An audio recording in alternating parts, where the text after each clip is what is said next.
In 2020, Osoyoos Indian Band Chief Clarence Louie was inducted into the Business Laureates of BC Hall of Fame. It was another recognition of the business successes he developed for his band. Since 1988, the Osoyoos Indian Band Development Corporation has focused on business development as a social enterprise. Louie says these businesses are owned by the band and they are managed and run by chief and council with the sole purpose of creating opportunities for our members and generating revenue to support the community. The band has 460 members and employs more than 700 people. We have a job for every member of our band if they want to work, says Louie. We invited Chief Clarence Louie to join us for a conversation that matters about his businesses, his strategies, and how he manages dual roles as chief of the Osoyoos Indian Band and as head of the Development Corporation.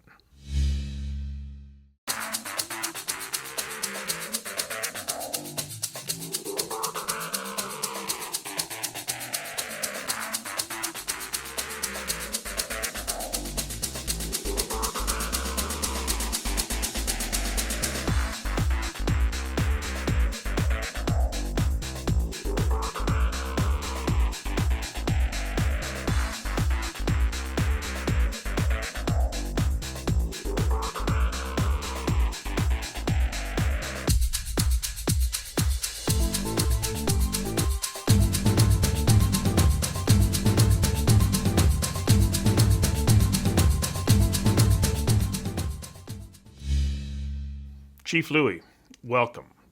The Osoyoos Indian Band Development Corporation is an economic entity that was created so that the people of the Osoyoos could and would achieve economic freedom through the development of opportunities that would support the needs of community and provide employment. You're chief of the band, and you're also head of the Development Corporation. How do you describe your job? I always tell people it's similar to a mayor or a premier, but a lot more complicated, a lot more politics. We deal with things from cradle to grave. We deal with personal issues, health issues of members, and everything. You also deal an awful lot with economic development, far more so than a mayor would. So why is economic development so important to you? Economic development is the basis of any society that's independent. You have to be an independent. In order to be an independent person, you have to have a full-time job and make decent income, or else you're not dependent, or you're not independent. So in order for a band to be independent, they have to have economic development, just like a city does or a country does. Where did you first start to develop your insights into your leadership style and approach? I never had a path. I just know I wanted to work. I wanted to make money as an individual. And belonging to the Osoyoos Indian Band, of course, I care about my res, I care about the band, and I care about the band operations. And just like I want to work, and it's not just me, I mean, 80%, 89% of the Osoyoos Indian Band members want to work. They want a full-time job. They want a good paying job. In order to have good paying jobs, you need to attract business people, joint ventures, or lease out land, or just like a lot of First Nations are doing in the province of BC. Mm-hmm. Many bands in this province are making millions of dollars and creating business opportunities that expand off the reserve. True. It's not just the band that benefits. It's also the surrounding communities that share in your prosperity. Well, the province of BC has more First Nations at 203 than any province in the country. And there's more Indian reserves in BC at over 1,500 than any province in the country. So BC does have the most to gain or lose, depending on how its First Nations are doing. Mm-hmm. So the Development Corporation didn't exist prior to you coming to office. However, business development wasn't new to the band. What was the band's first deal, and how significant was it? Our first land lease was in 1963, was a golf course. Our first business, I don't know if any other band in Canada can say they had a band-owned business in 1968, which was a vineyard. Of course, it started out small in 1968. And then we leased out some land on Osoyoos Lake for a campground. And then the band took over that campground lease in 1984, just before I was elected chief. So when I was elected, we had 2 band business operations. What was the next business you created? It would have been a construction company. We started a construction company, building houses on the reserve and off.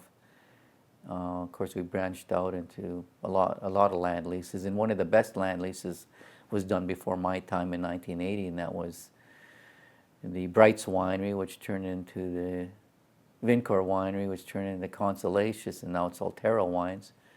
The biggest winery in Western Canada is on the Osoyoos Indian Reserve, and has been there since 1980. Wow. So land leases are our biggest source of revenue. You know, leasing out land like the Area 27 racetrack. We don't own anything to do with Area 27, but it's on our reserve, and we lease out that land. Well, we lease out land to Altera Wines, up to 1,000 acres of grapes we lease to different wineries in BC, actually all in the Okanagan. Burry and Owl leases land from us. Mission Hills leases land from us. And of course, we have our own 300 Incomeat vineyard, 300-acre Incomeat vineyard. When it comes to the wineries, which ones do you lease land to, and which ones do you have a business relationship with? The Jackson Triggs, the Altera Winery in Oliver is leased land. We don't have anything to do with that winery. But we joint ventured with Altera Wines, back then it was called Vincor, to create Incomeat Cellars, which is majority owned by the Osoyoos Indian Band. And it's an extraordinary winery. Won the Canadian Winery of the Year in 2016, so it's won its share of gold medals, and it's well known throughout the country. So how did you create the culture of excellence within the Osoyoos Indian Band?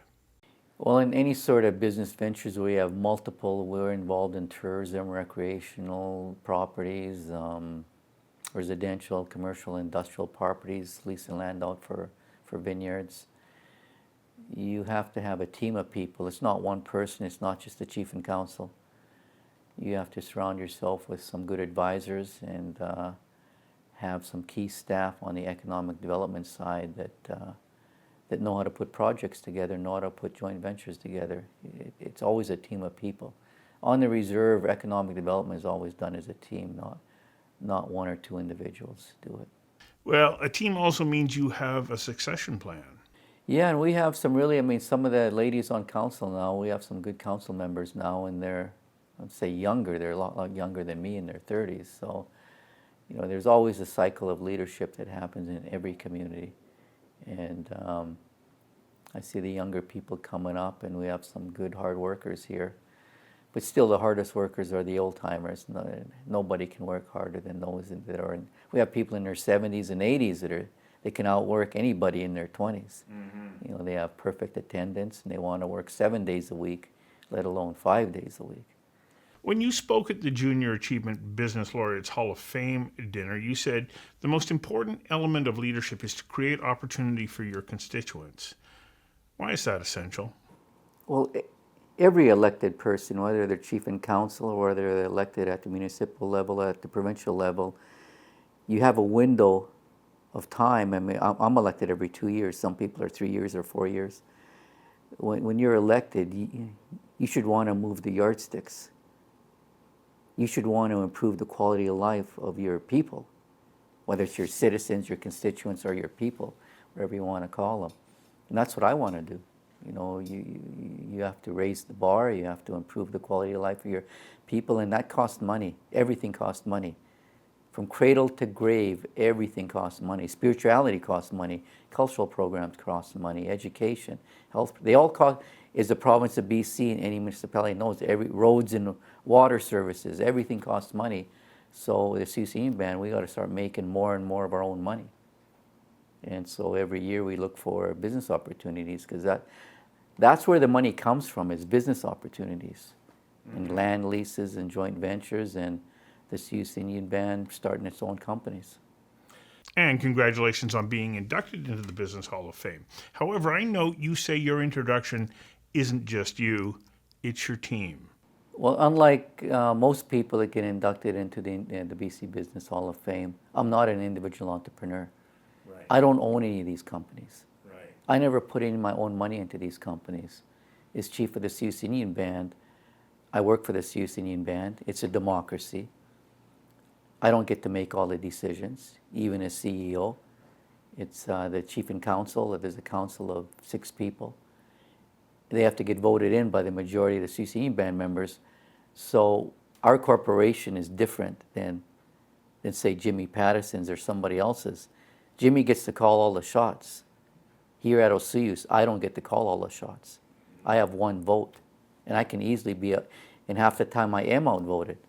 So here, whether you want to call it socioeconomic development or community economic development, it's the Osoyoos model or any First Nation model is different than corporate Canada, because we make money for the band, not as an individual. We get our paychecks from the band like anybody that works for a company, but these are not Clarence Louie's companies. Right. They belong to the band. Of course, all the money goes back into programs and services, and we pay a dividend payout. It's called a per capita. It's a dividend payout from our land leases and our business profits, and so all of our members, like I say, from cradle, when our members get born, they get money from the band. When our members die, we pay for the funeral. From cradle to grave, everything is done through the monies raised by the Osoyoos Indian Band Corporation. I also understand you boost funding for education and healthcare. Health, education, everything.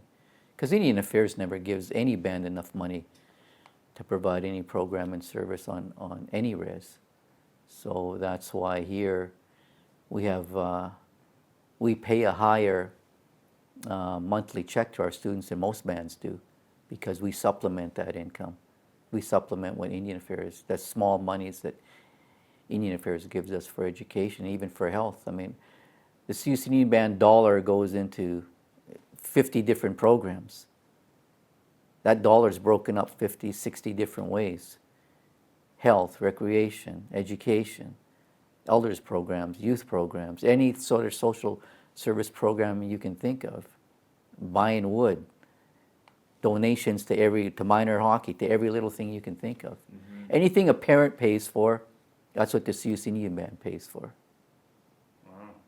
That's what the corporation is developed for.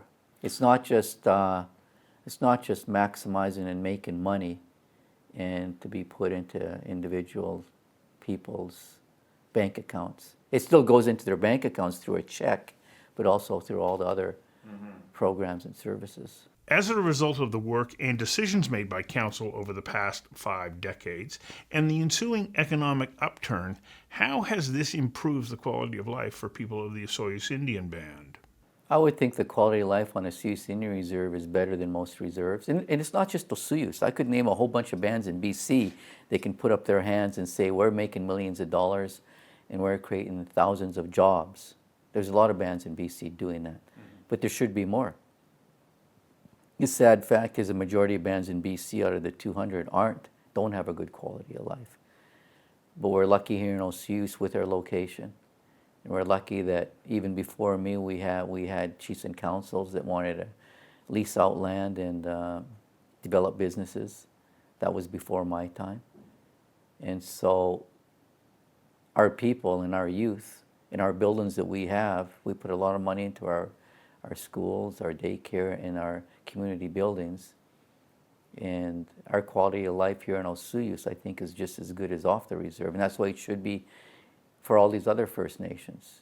Now, whether it's leadership, lack of leadership, or whether it's location, which is the problem for most First Nations, is the settlers always took the best land. Same in Osoyoos. We lost 4,000 acres of our best land after the reserve was created. The province came around in 1915 and took more reserve land away because the settlers said, those Indians aren't doing anything with their land, we need it. And that's where a lot of land claims, a majority of land claims come from past injustices, land rip-offs under the reserve system. And we've gone through some of those. And we still have some outstanding land claims here at Osoyoos, like most bands do. Yeah. So, but we focus on the quality of life through economic development. And that, I mean, there's no other recipe that works. You got to have economic development, or else you're dependent on government crumbs. If you don't have economic development, you're going to be poor. I think every reserve in Canada should realize that. I mean, all these bands that are poor, they have to get back on their economic horse. And some are doing it. Many bands in the Vancouver area are back on their economic horse, or their fishing, or their canoe, as they would call it, I guess, on their coast, on the coast. They're back in their war canoes. They're not sitting around with their hands out waiting for the government to look after them, because the government never properly looks after anybody, any government. But like I say, here at Osoyoos, the chief and council is voted in by the membership, and we bring all of these land leases to the membership. It's their decision. Of course, the chief and council pushes the decision, but it's not the chief and council decision whether to lease land out. They have to get a majority vote. And with our monies and our programs and services, the band members have a say in that. And when one of our people pass away, they expect the band to pay for the full funeral costs.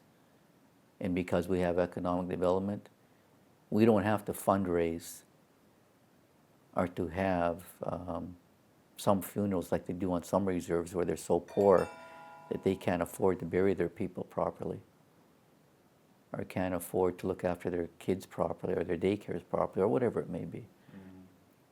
Here at Osoyoos, like a lot of bands in BC, half the bands in BC, because we have our own source revenue, where we're able to provide a quality of life that's just as good as off the reserve. You talk about the complexity of the job both as chief of the band and head of the development corporation. What are the essential elements to effective leadership in this dual role? Leadership skills, I mean, people skills, right? I mean, part of being a good leader is having people skills and knowing how to communicate, proper communication. And sometimes that goes, everybody needs a kick in their ear once in a while. Everybody does. And, and people need to be talked straight to, and sometimes the truth hurts, and you have to say it the way it is. I mean, the way I talk is the way the old timers talk. They say what has to be said, and sometimes people don't like it, and that's fine. There's politicians that there's a difference between being a politician and a leader. A politician will change their tone depending on who's in the room, or they'll say things that depending on who's in the room or what the issue is, they'll lean which way the wind blows them. But a leader will stand up to the wind, and a leader doesn't change their tone or their views no matter who's in the room. I don't care. I don't give a damn if some people don't vote for me. I'm not out to please everybody. As a team, you've done an extraordinary job. Well, it depends. I mean, some things we suck at. Some things we've made some stupid mistakes, like every business person has done. We could do better. We should be doing better, and I think that our internal record internally, and there's a lot of stuff that you leave in the locker room. You don't put it out there in the public. What's said and done in the locker room stays in the locker room. So there's stuff on this reserve that, I'm not going to say how bad we're doing. We could be doing a heck of a lot better. But the really good thing about it is there's no finish line in business. There's no time there's never a time that you can raise the flag and say, okay, we've done it, we're there.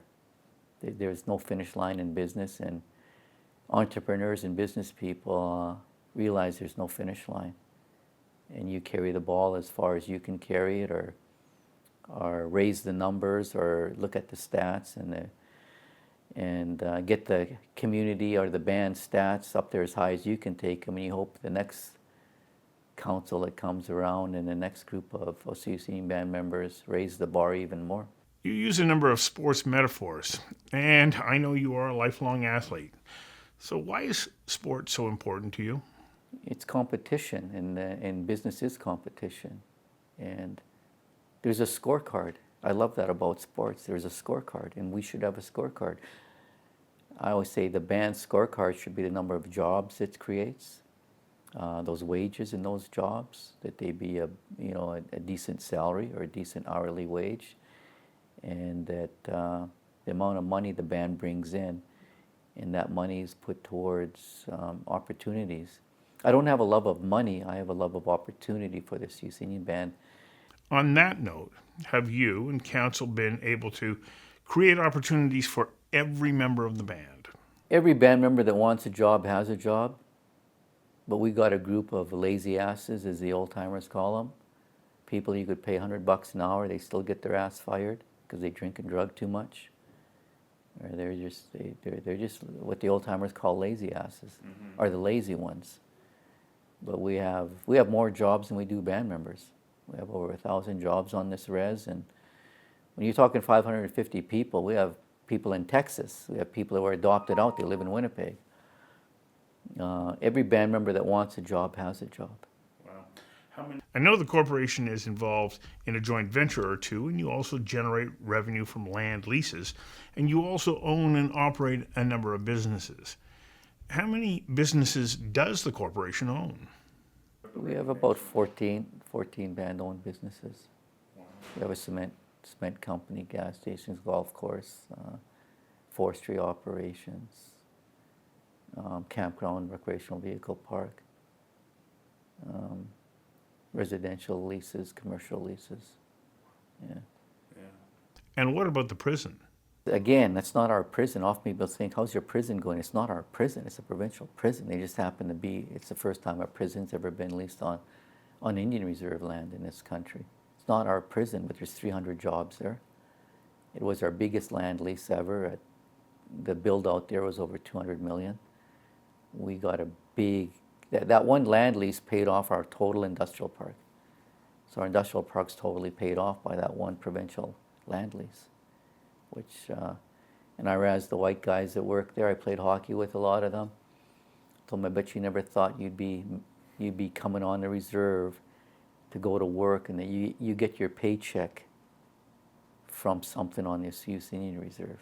That's what's paying your bills and paying your mortgage and supporting your family. So I tease those white guys all the time. I said, you're working on the res, making a living. That's good. I like that. So do I. Chief Louie, thank you ever so much for taking the time to speak with me, and I wish you and council continued success.